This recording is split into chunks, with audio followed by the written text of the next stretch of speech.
मेरे जिन भी भाइयों का भी अभी ब्रेकअप हुआ है या फिर लड़की छोड़ के चली गई है तो उनके लिए है बात। तुम्हारा भाई कोई ज्ञान नहीं पेलेगा यहाँ पे, तुम्हारे दिल की बात करेगा जैसे मन की बात मोदी जी करते हैं। बात क्या करनी है वो हम समझाते हैं। देखो, अगर कोई छोड़ के गया है, सबसे पहली बात तो तुम जाओ हनुमान जी के मंदिर और 21 रुपये का मंगलवार को मेरी तरफ से प्रसाद चढ़ाओ। बेसन के लड्डू चढ़ाना बेहतरीन वाले। क्यों चढ़ाने तुम्हें ये समझो। अगर अब आज वो तुम्हें छोड़ के गई है, यकीनन वो तुम्हारे साथ कभी रहना नहीं चाहती थी, क्योंकि जो छोड़ के गया है वो कभी तुम्हारा था ही नहीं। ये बात बिल्कुल सच है, कहीं लिखी थी, हमें नहीं पता कहाँ लिखी थी, लेकिन ये बात सच है। जो छोड़ के गया वो तुम्हारा था ही नहीं, और जो तुम्हारा था ही नहीं उसके ऊपर रोने से कोई मतलब है नहीं। अब होता क्या है कि इतने दिन अगर रहे हो, प्यार हम कह देते हैं कि प्यार नहीं था, चलो छोड़ो, लेकिन इतने दिन जब साथ में रहते हो तो जो अटैचमेंट होता है ना, वो इस तरीके का होता है जैसे कि शरीर का कोई पार्ट हटा रहे हो। मतलब कि जैसे हाथ है, इससे उंगली हटा रहे हो, या फिर कुछ उंगली ज़्यादा हो जाएगा, नाखून हटा रहे हो, ठीक है। तो पेन बहुत होता है, जिस तरीके से जैसे तुम्हारा फिजिकल कोई अंग, मतलब कोई भी शरीर का अंग कटता है या टूटता है तब होता है। पेन सेम ही होता है, बस दिक्कत ये पेन दिखता नहीं है, वो अंदरूनी होता है। अब इसको कैसे, इससे निकल के पढ़ाई पे कैसे फोकस करें। देखो, पढ़ाई तो एक सेकेंडरी ऑप्शन हो जाती है कुछ दिन के लिए, क्योंकि अगर हम तुमसे डायरेक्ट कह देंगे कि गई है तो दूसरे दिन से तुम पढ़ाई करना चालू कर दो, तुमसे नहीं होगा, सॉरी बॉस।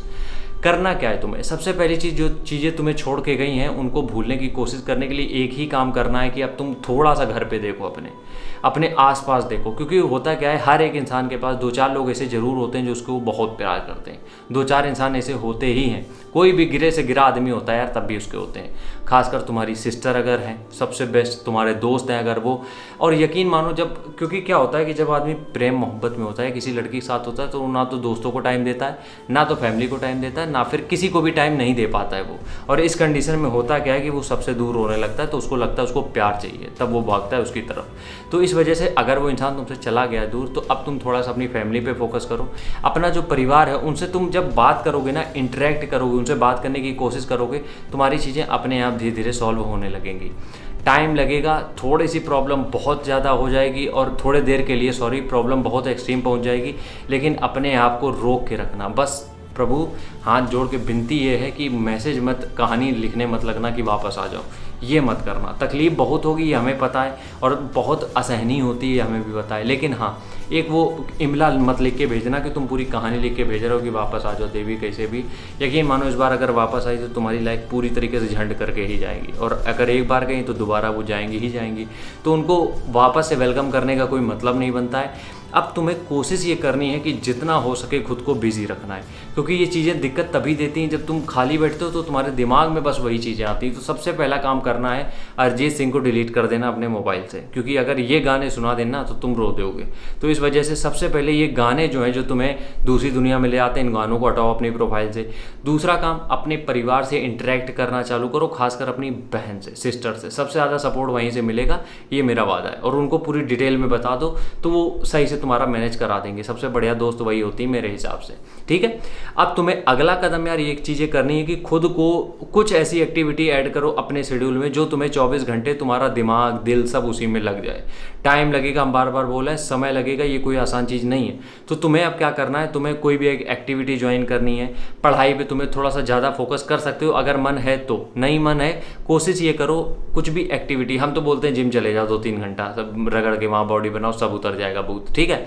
और कोशिश ये करो कि जितना हो सके उन चीज़ों को अपनी लाइफ से हटा दो। मान लो तुम फोटोज़ का पूरा 1700 फोटो का एल्बम रखे हो, उस एल्बम को पूरी तरीके से डिलीट मारो। रो ले गा ले, लेकिन उस एल्बम को डिलीट मारो।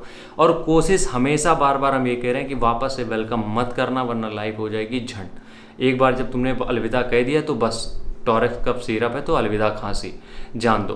और यकीन मानो, इसके बाद कोई ना कोई बेहतर एक इंसान ऐसा ज़रूर होगा जो आ ही रहा होगा, वो जो तुम्हारे इंतजार में बैठा है। लेकिन ऊपर वाला भी वो तुम्हें तब मिलाएगा जब तुम उस पोजीशन में होगे कि वाकई में तुम चीज़ें हैंडल कर पाओ। तो तुम्हें काम क्या करना है, तुम्हें काम बस इतना करना है, सही समय का वेट करना है, और जितने भी तुम्हें टाइम मिल रहा है खुद को जितना हो सके, जितनी ज़्यादा हो सके एक्टिविटीज़ में बिजी रखना है। और यकीन मानो, तुम्हें एक डिफरेंट पर्सन बन जाओगे, और जो चीज़ें तुम्हें अभी मिल रही थी ना, उसका इतना मल्टीप्लाई होकर आगे चल के मिलने वाला है, इतना ज़्यादा कि तुम्हें उसके ऊपर भरोसा भी नहीं होगा कि ये चीज़ें मेरी लाइफ में हो भी सकती थी। इसलिए जो गया है उनको धन्यवाद बोलो और बाय बोलो। बस एक मेल ईगो जो होती है, एक एटीट्यूड होता है, वो मेंटेन करके रखो कि अगर किसी को बाय कहा है तो वापस से हाय मत करो उनसे। एक बार बाय हो गया तो नो हाय, बाय तो बाय है, इतना एटीट्यूड तो रखो। अगर मर्द हो, इंसान हो, लड़के हो, इतना तो रखो। अगर इतना भी नहीं है तो फिर तुम यार सच में कुछ नहीं हो, जीरो।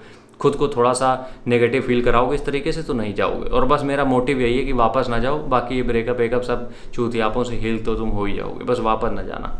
राम राम, जय हिंद।